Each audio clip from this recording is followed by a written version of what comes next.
Welcome back to Turning Hard Times into Good Times. I'm your host, Jay Taylor, and I'm really pleased to have with me once again David Jensen. Welcome, David. Good to have you with me again. Good morning, Jay. You know, you sent me some very interesting notes. There's a lot of things going on in the markets these days. Gold keeps sort of settling lower on the paper markets, the ones that we talk about, which are really, in my view, and I think yours as well, fraudulent markets. They're markets that are manipulated to keep, I like to say, to keep people down on the mushroom farm, to keep people believing in a fraudulent dollar, which really has nothing behind it, and endless amounts of it are being created. But the powers that be like it that way, and they want to keep their game going because they can essentially print claims against the real wealth that's created by people.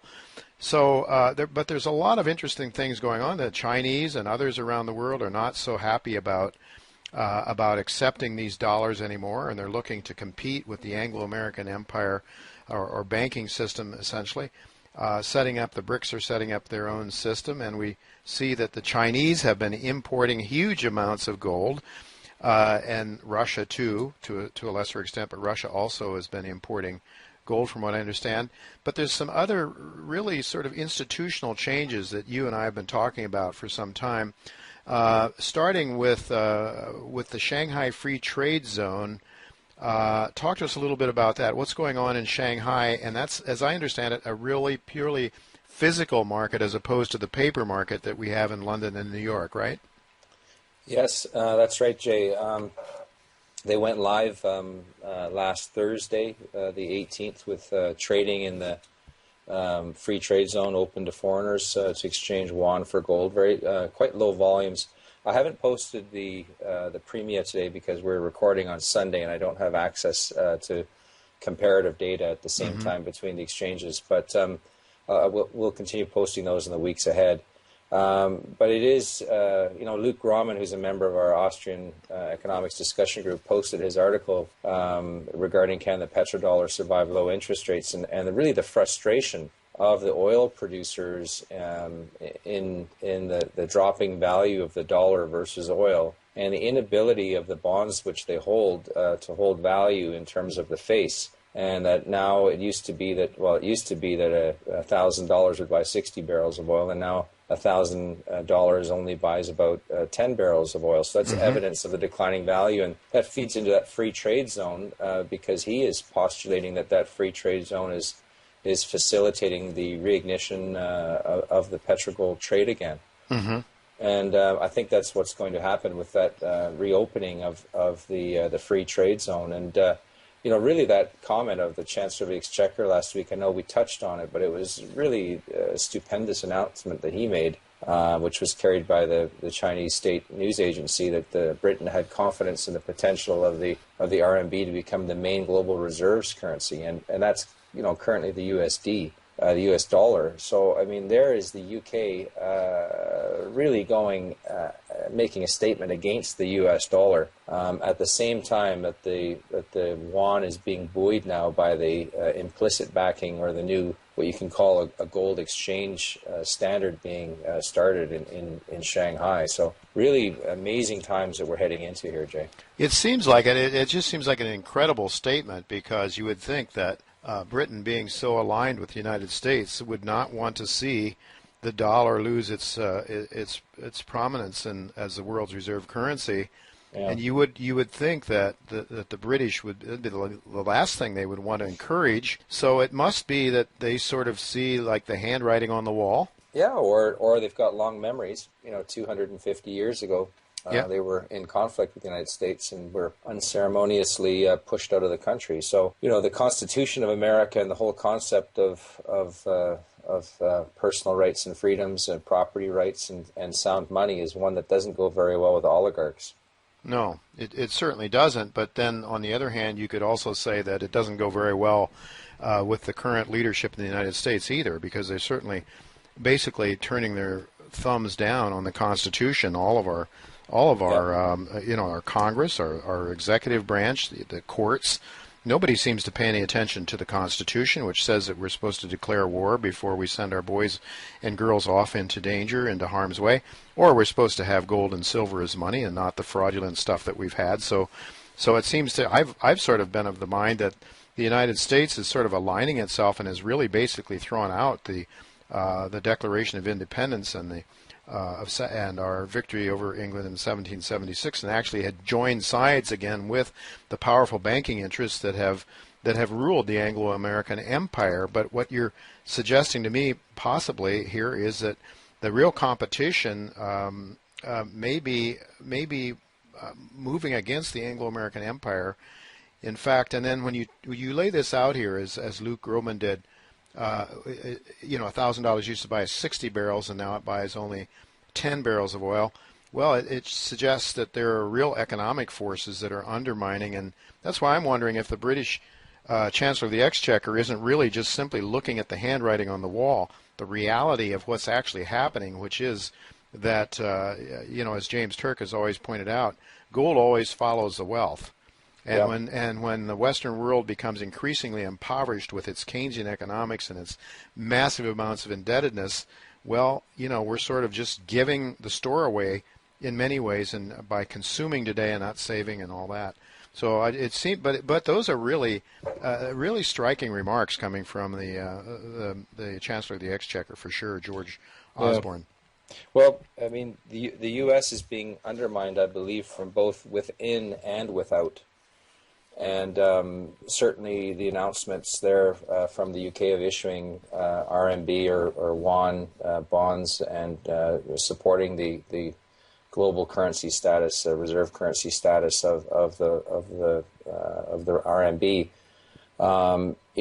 They're aligning themselves with China, and then from within America, I see America being undermined by the policies of the Obama administration, and Obama, if you look at who his key supporters are, they're Soros and Rockefeller families, and the alignment of those two families are the families that were behind the Federal Reserve, and are the two families that are behind the Bilderberg groups and CFR and these other groups. So we typically see out of all of these political alignments really a globalist vision and a supranational control structure, to the detriment of the nation states. Mm-hmm.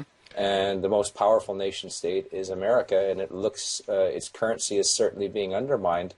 As we've seen through statements that have come out of the Obama administration and actions from them as well.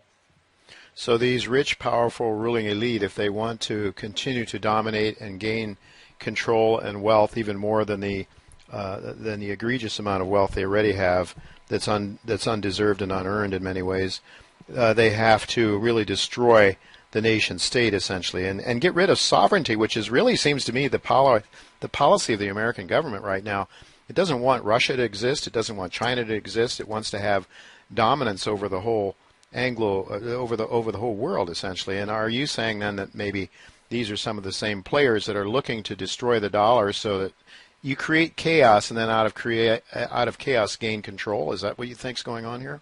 Well, yeah, I don't even know that we need to conjecture. We can just say, okay, it's clear that the Rockefellers they were behind the the movement of Obama from basically what Doug Casey calls a ward healer mm-hmm. in Chicago to become president in a very short period of time. Yeah. And Soros, who represents the Rothschild family, has been supporting him as well and financing him as well.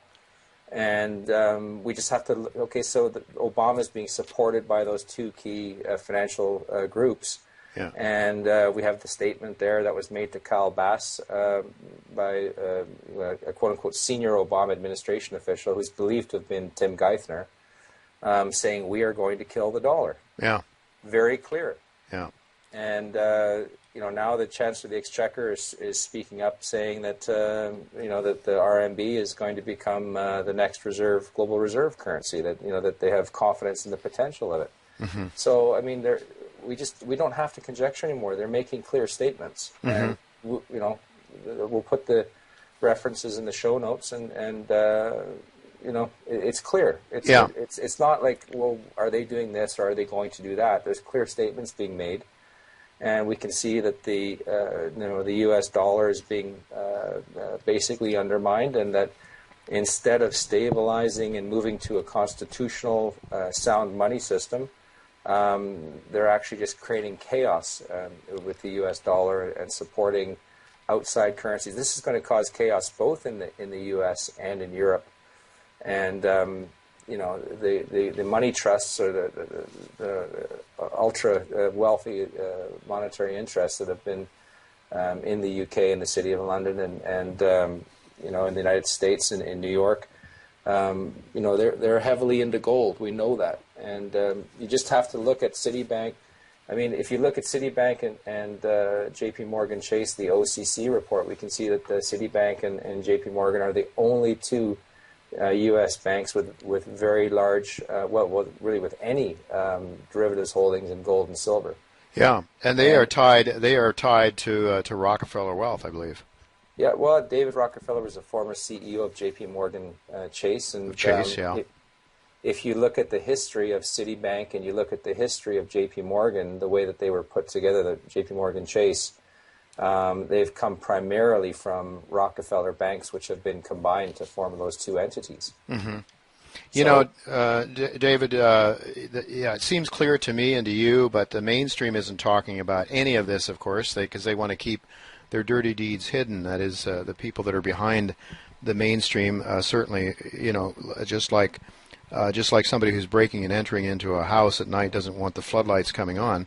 Well, they occasionally say things, and the Wall Street Journal said there in 2008, I believe, in an article about Exxon, it said that the most of the Rockefeller family investments sit in a quote-unquote thicket of trusts set up in 1934 and mostly managed by a unit of J.P. Morgan Chase. So there we have information about the money, and it was believed that the equivalent of hundreds of billions of dollars of today's money was put into these trusts back in the 1930s, and they've been gaining value and wealth ever since on a tax-free basis. And so, because they're in trust, then you can't really identify individuals with the actions of those trusts. Yeah, it's a network of trusts and numbered companies and things, so that you can't. It's just it's a complete warren. That you just can't really you can't tease it all out because they're not identified. The owners aren't identified, and they are tax-free foundations. David, you mentioned the City of London. I'd like you to talk just a little bit, if you could, about the City of London as opposed to London and Britain as a whole. I believe, correct me if I'm wrong, and I don't know if you know about this or not, but I'm assuming you do, that the City of London is an entity of itself, in and of itself. It has its own government. Am I right about that? Yeah, it's the equivalent of a city-state, and it's independent from much of UK law. The trade of bullion is under the control of the City of London. The trading of options in bullion is not, but the trading of bullion in itself is under control of the City of London and the LBMA. So there is basically the square mile, as they call it, which is a city-state, basically controls 85% of the world's gold bullion trade. I mentioned to my good friend and partner Chen Lin this article that appeared with the Chancellor of the Exchequer talking about how the renminbi would ultimately become the world's reserve currency. I mentioned it to my good friend Chen Lin from Beijing, and Chen says, well, he's not too concerned about that. He doesn't see it happening anytime soon. What are your thoughts on the timing? Because as we like to say in investing, timing is everything. Yeah, it's maybe first that I think that the RMB may become for a period of time a reserve currency, but I think it's inevitable that we'll just go back to gold itself because that is the monetary unit, and the yuan or the RMB nameplate is just a nameplate. In terms of when it goes to reserve currency status, I think it really depends on when we get this dollar crisis and ultimately a euro crisis as well. And I think at that point it's going to shine. And we don't know what the triggers are. Is it the actual trading of gold and physical metal shortages that are the triggering sign that the paper game is now unsustainable? Is it a global conflict, or is it a regional conflict in the Middle East, or do they heat things up with Russia and the Ukraine? We don't know what the elements are that initiate the change. But I will tell you that I do believe that the trade in the free trade zone of gold and the exchange for yuan is not going to take too long to start to really have a dramatic impact on the price of physical gold, which is the real thing. Well, it's all about confidence, and it's really hard to say when that confidence in the fraudulent U.S. dollar is recognized. But of course, that's part of the dirty deeds of the paper market, is to keep people disinterested, I believe, in owning gold, exchanging dollars for gold, and they have to obviously try to keep the game going as long as they can. You mentioned in your notes to me Paul Volcker.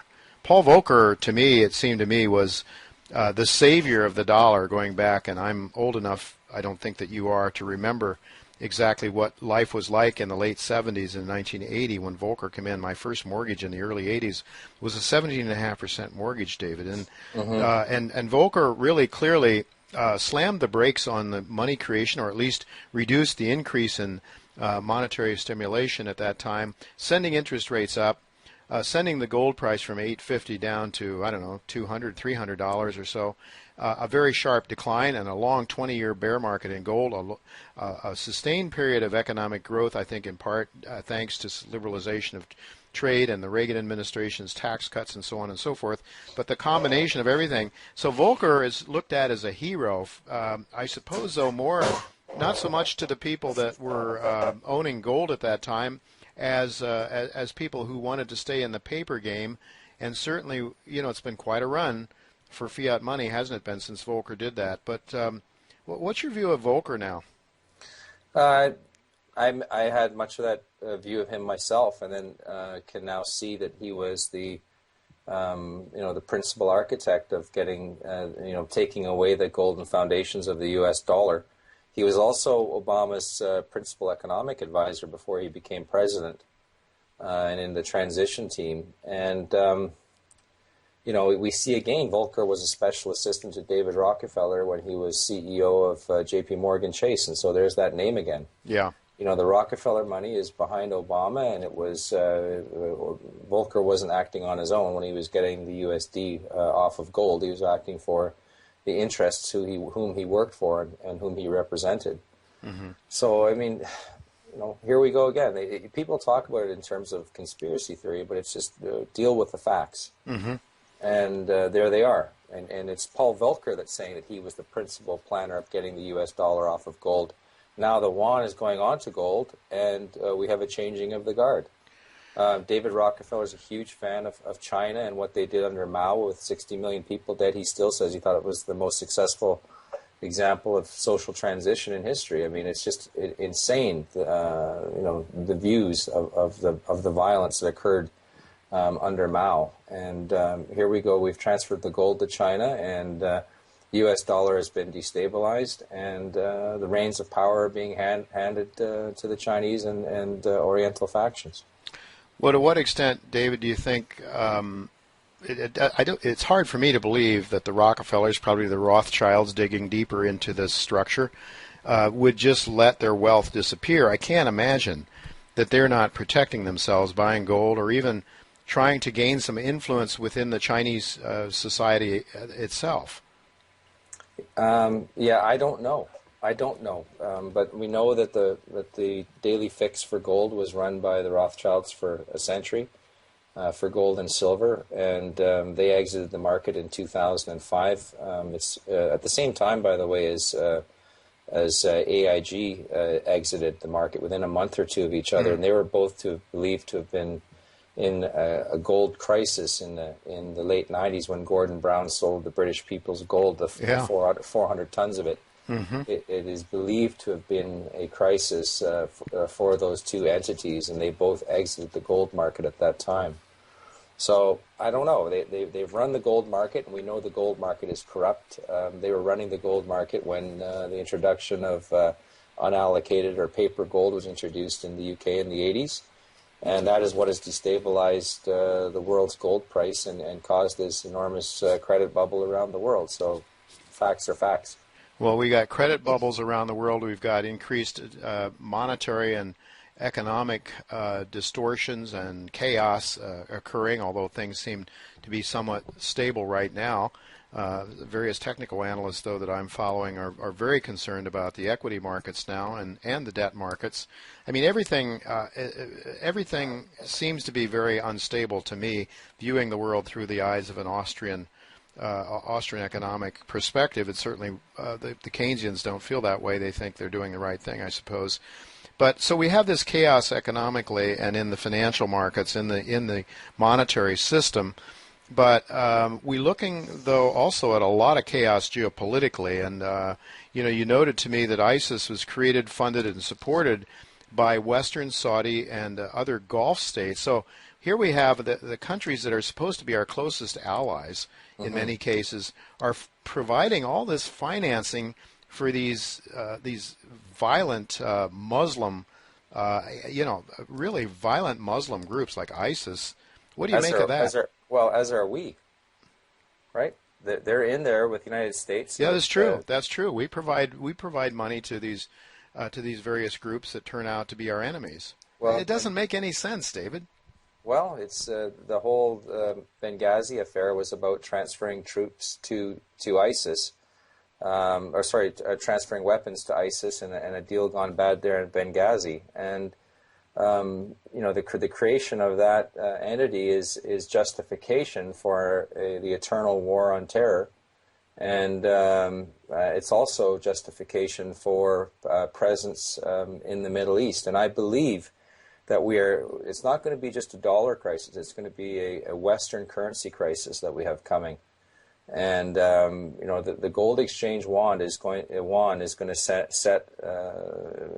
the score for the rest of the world's currencies. You're either have an equivalency to gold or you don't.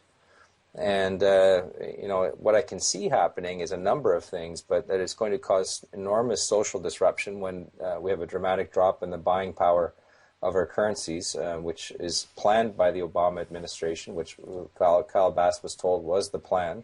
Mm-hmm. It's going to cause social disruption when there's that much of a drop in the standard of living with the currency disruption. Mm-hmm. And it's also going to cause problems in terms of how do you source oil with nothing? We've been doing it. Both Europe and the United States have been doing it, since the early 70s by just issuing units of nothing and as the global reserve currency and getting oil back. And that now appears to be reaching its limits. So how do you continue to do that? And it looks like it's going to be with a presence to fight a global war on terror. You're going to have a troop presence, I believe, in the Middle East will be necessary to continue to secure that oil. So in terms of helping, it does help in a way if you want to seize assets. That you have the pretext for going in to have a military presence in the Middle East and basically controlling those countries and seizing the assets. And of course, the oil will continue to flow that way. Yeah, but how do you finance a military if you're broke? I mean, it's just like a catch-22. As long as there's confidence in the dollar, I suppose. But Jeff Deist, Ron Paul's chief of staff, had always said that he believes that the politics locally here will dictate a pullback from the military. But it's really a mess. It's hard to say which way this is going to go, I guess, and how fast things might deteriorate. But then I think we also have to worry about civil disorder and totalitarian government here at home to try to keep some order in things. But also, we're talking to Rick Rule and Eric Sprott earlier in the show today, and I put the question to them whether they thought that confiscation of gold is something that we should worry about. And Rick didn't think so too much. He thought that the government could simply tax us. Eric thought under desperate situations it was a possibility. What do you think? I think gold will be absolutely necessary for international trade. If we look at the South American currency model, historically, there have been two tiers in many countries, two currency tiers. They trade with the USD or a separate currency for international trade. Yeah. And then they have the internal currency, which is always inflated away. And the weak currency is used for internal trade. And you can control governments by controlling the currency. So I really don't see, an internal gold or internal silver currency structure being permitted within Western countries. if it threatens the paper currency, there could be made illegal to use gold for barter or for trade or to hold it beyond certain amounts. Mm-hmm. But sound money is the enemy of government control. Yep. You can't control the government if you can't control the currency. And if you want to control the government with outside influence, you have to have a central bank that you can influence and control. Mm-hmm. And so, big picture-wise, are they going to confiscate? I don't know, but gold is going to become the preferred form of medium of international trade. Can you stop humanity from returning to 5,000 years of past history of monetary application? Perhaps for a period of time, but I think that these plans are overall, I'd say all of these plans that I see, including the violence and the destabilization of the Middle East and the troop presence and starting the Iraq War, and all, they're all bad plans, and they're not sustainable, and they're just desperate measures to try to maintain a structure which has failed already. David, let me ask you this: if some of us who have seen these horrible problems coming for some time because of the policies of our government, have put away a few ounces of gold here and there, what are we to do? I mean, they may actually, as in the French Revolution, could cost you your head if you tried to. I mean, there's always that possibility. I don't want to scare people away from owning gold. I think you want to own gold and silver. I guess if the government makes it illegal, they make it illegal, but I guess you want to have some offshore. You want to have it in different forms. I would suggest it's one reason to own mining stocks, frankly, because if the government needs gold for international trade, it's going to want to have production of gold coming out of Nevada or wherever to be able to use for that purpose. And of course, the government could do anything at once. Once it's a totalitarian government, could probably take ownership of those mines as well. But what are your thoughts? Because this is all very confusing to people. What should we do? Should we be accumulating gold? And I would argue silver as well. Maybe silver more so because it's an industrial metal and won't be and will be needed for industrial purposes. Maybe that won't be confiscated. Well, silver has always been the day-to-day money form for day-to-day transactions, and it's just. When gold gets revalued, it's going to, gold. I see gold not being revalued below $10,000 an ounce, and it's tough to buy a loaf of bread with a $10,000 coin. So silver or certainly was the day-to-day transaction unit, and I think it will be again. We will be saying it is the transaction unit again, just because of its relative value to gold. In terms of the big picture of what's going to happen, I see all of these things here. It's enormous flux that's happening right now. Everything is changing, on a continual basis. You see, like I saw today, it's Sunday, and that the ISIS bombing campaign and the intervention campaign by America appears to be falling apart. France is dropping bombs, but Germany says they're out. This thing called the internet keeps putting its foot in the door and preventing the door from being slammed shut. Yeah. And it's changing things, and I don't think anybody knows where this goes. I don't think anybody does. I think there's intentions. There's intentions to kill the dollar, and there's intentions to, have a much more rigid society with a lot more top-down control and central planning. But those are all bad ideas. They've all been rejected over the ages, and humanity at some point is going to voice itself and have itself heard. The best laid plans of mice and men is the old saying, right? And it just looks like one chaotic mess. So in terms of what should people do, I'd say do what you do when you're heading into a period of time that looks extraordinarily messy, where nobody knows what's going to come out of it.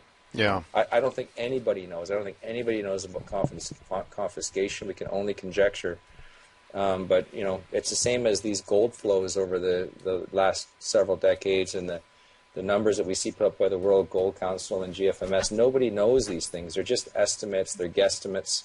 They're presented as being facts, but nobody knows. So we're about to find out about all of these different issues in real time, Jay. And I think that at the highest levels of government, they're finding out in real time about these things as well as we are. Mm-hmm. No doubt about it, and I think, though, that if you see that the currency that you're using is going to approach its intrinsic value, which is zero, then it's better to own gold and silver than not to. And I would suggest owning it if you're able to in various jurisdictions and various forms around the world, and probably in some mining shares as well, perhaps. And you want to diversify and prepare as best you can. But as you say, nobody really knows. But you left a note from John Exter, who I've had a tremendous amount of respect for.